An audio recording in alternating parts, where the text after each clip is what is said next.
बिस्मिल्लाहिर्रहमानिर्रहीम। अस्सलामुअलैकुम students. Anglo Urdu high school English medium standard 9 subject science topic force and pressure. This is a part of our bridge course. So let's start today's topic force and pressure. A push और a pull on an object is called a force. जो अगर हम किसी object के ऊपर push कर रहे हैं या उससे पुल कर रहे हैं तो उसे क्या कहा जाएगा? Force. Action like picking, opening, shutting, kicking, hitting, lifting, flicking and pushing. ये सारे जो एक्शन है लाइक पिक करना, तो पिक करने के लिए हम लोग क्या करेंगे? हमारा मस्कुलर फोर्स जो है वो लगाएंगे और उसको कोई भी चीज़ को पिक करेंगे। ओपन करने के लिए भी हमें फोर्स लगाना पड़ता है, तब जाके जैसे कि हमें डोर ओपन करना है तो हम उसके लिए क्या करेंगे? फोर्स लगाएंगे तभी जाकर वो ओपन होगा। शट यानी बंद करने के लिए भी हमें फोर्स लगाना पड़ता है। ठीक है। Next, moving a book place on a table. जैसे कि अगर टेबल के ऊपर बुक रखी हुई है तो उसे हटाने के लिए हमें फोर्स लगाना पड़ेगा। वो अपने आप बिना टच करे हट नहीं सकती है। So moving a book place on a table, opening and shutting a door. Shut और ओपन करने के लिए डोर को हमें फोर्स लगाना पड़ता है। और cricket ball hit by batsman जब बॉल को हिट करता है तो वो क्या करता है? अपना फोर्स लगाता है बैट से, तब जाकर ही वो बॉल जो है वो हिट होती है। मूविंग अ लोडेड कार। जो कार्ट के ऊपर कुछ लोड किया गया है तो वो अपने आप नहीं चलने लगेगी, उसके ऊपर हमें मस्कुलर फोर्स लगाते हैं तब जाके वो आगे बढ़ती है यानी मूव करने लगती है। नेक्स्ट, अब हम लोगों को कौन से इम्पैक्ट पड़ते हैं और क्या चीज़ें फोर्स में होती है उसके बारे में पढ़ना है। Force is due to interaction. अब यहाँ पे देखो, ये जो मैन है वो कार को क्या कर रहा है? फोर्स लगा रहा है। ठीक है, कार बंद हो गई तभी तो हमें फोर्स लगाना पड़ रहा है, वरना कार तो ऐसे मूव कर सकती है। तो देखो, जहाँ तक दो ऑब्जेक्ट जो है वो इंटरेक्ट में नहीं आएंगे तब तक फोर्स नहीं लग सकता है। ठीक है, अभी यहाँ पे ये वाले पिक्चर में देखो, ये जो मैन है वो काफ़ी दूर खड़ा है, तो ये क्या है? धक्का नहीं लगेगा वहाँ तक कि कार मूव नहीं हो सकती। जब ये दोनों ऑब्जेक्ट्स जो है कार एंड मैन जब इंटरेक्ट होते हैं तभी फोर्स लगता है। From this example we can infer that at least two object must interact for a force to come into a play. यानी दो ऑब्जेक्ट जो है वो इंटरेक्ट हो गए तभी जाकर फोर्स वहाँ पे होगा। an intersection of an object with another object result in a force between the two objects। जो इंटरसेक्शन होता है उसी की वजह से हमें फोर्स वहाँ पे दिखने मिलता है। जहाँ तक वो दोनों चीज़ें आपस में टच में नहीं आएगी, इंटरेक्ट नहीं होगी, वहाँ तक फोर्स नहीं लग सकता। Change in a state of motion. अब फोर्स से कौन सी चीज़ें मतलब हमें देखने मिलती है, फोर्स से क्या क्या होता है, कौन सी तब्दीली आती है, वो हमें सीखना है। अब फोर्स से होता क्या है? फोर्स से क्या होता है कि पहले कोई ऑब्जेक्ट जो हो वो रेस्ट मोड पे हो तो वो क्या हो जाता है? मूव करने लगता है, या जो मूविंग ऑब्जेक्ट हो तो वो स्टॉप हो जाता है। यानी फोर्स से ये दोनों चीज़ें होती है। उसको हम लोग फोर्स लगाने से कोई भी ऑब्जेक्ट को स्टॉप भी कर सकते हैं और कोई भी ऑब्जेक्ट को मूव भी कर सकते हैं। अब क्या होता है? Change in state of motion. अब इसके साथों साथ हम लोग जो फोर्स पहले कम लगाते और बाद में ज़्यादा लगाने लगे तो वो अपनी स्पीड भी मूविंग की जो स्पीड है वो भी बढ़ने लगती है। अब हमें वही देखना है, change in state of motion. For example, while taking a penalty kick in a football the player apply force on the ball. जब वो प्लेयर फोर्स करता है, अप्लाई करता है बॉल के ऊपर, बिफोर बीइंग हिट, जहाँ तक वो उसे हिट नहीं करता है, the ball was at a rest mode, वो तब तक रेस्ट मोड पे होती है। So its speed was zero, तो उसकी स्पीड क्या होती है? ज़ीरो होती है। पर जैसे ही वो हिट करता है तो वो आगे जाने लगती है गोल की तरफ। The apply force make the ball move toward the goal. Suppose the goal keeper dive और jump up to the save the ball. अगर जो सामने वाला ऑपोजिट जो बंदा होता है, गोल कीपर जो होता है, जो अगर वो उसको जंप करके स्टॉप करने की कोशिश करे मूविंग बॉल को, तो फिर क्या होगा, by his action the goal keeper try to apply force on the moving ball. अब यह जो गोल कीपर है वो क्या कर रहा है, जो प्लेयर है उसने तो बॉल को हिट कर दिया, बट गोल कीपर अपनी टीम को बचाने के लिए, उसका गोल को रोकने के लिए क्या कर रहा है, उसकी जो बॉल है उसको पकड़ने की कोशिश कर रहा है जंप करके।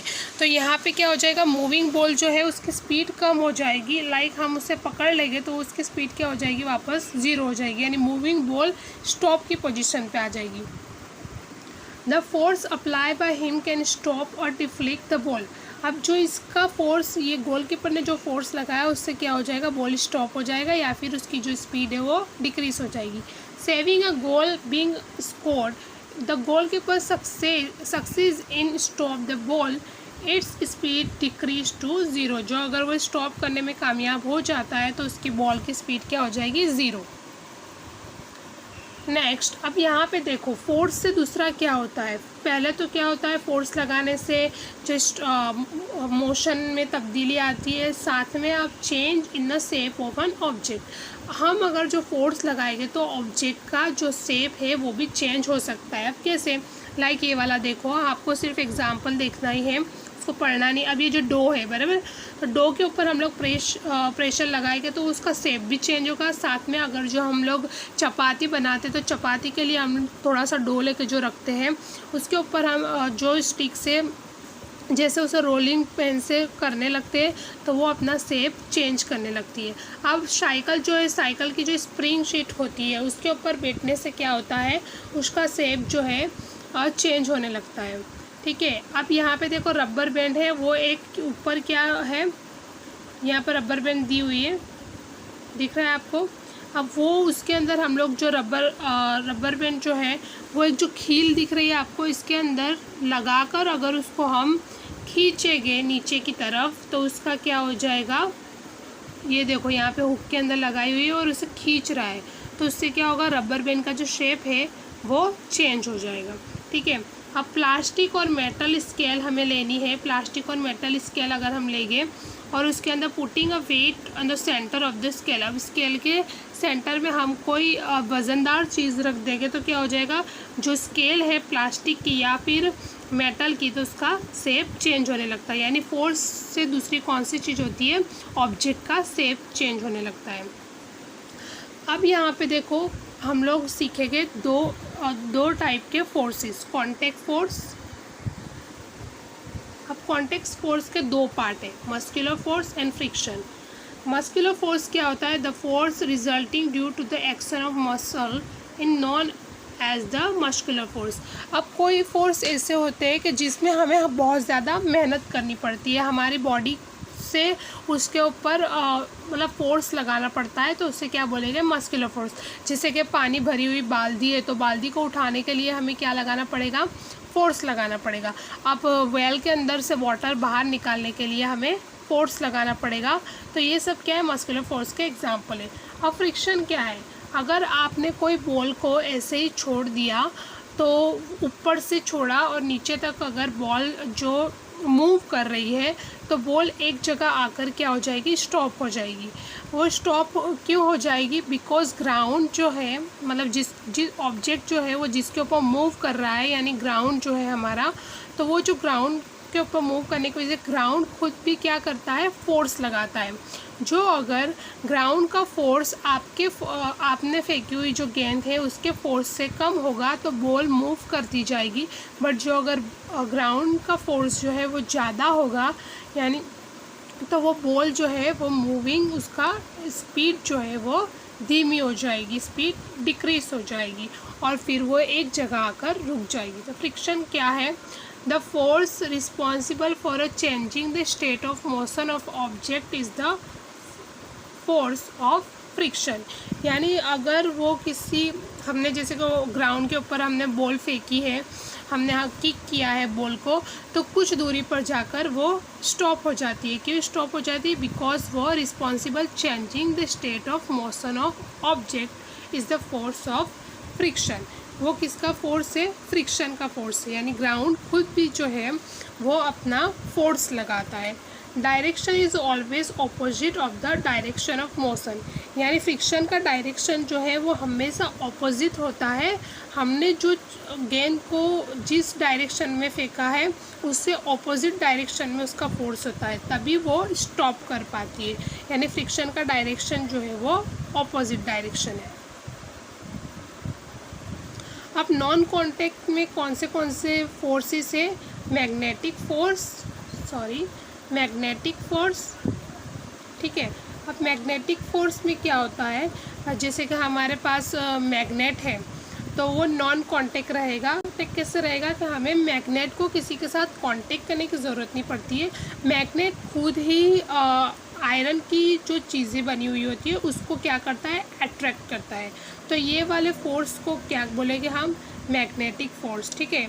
इलेक्ट्रोस्टैटिक फोर्स ये वाला जो है ये भी नॉन कांटेक्ट का पार्ट है, ठीक है। हमने नॉन कांटेक्ट के भी दो पार्ट देख लिए, मैग्नेटिक एंड इलेक्ट्रोस्टैटिक।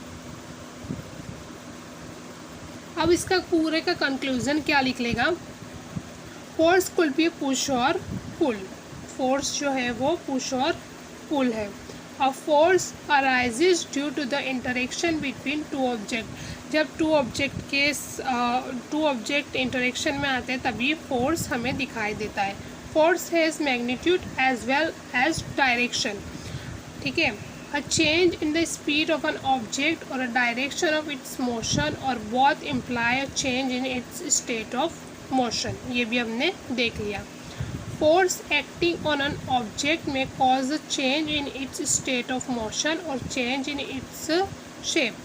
Force करने की वजह से क्या होता है, फोर्स की वजह से शेप भी चेंज होता है और मोशन भी चेंज होता है।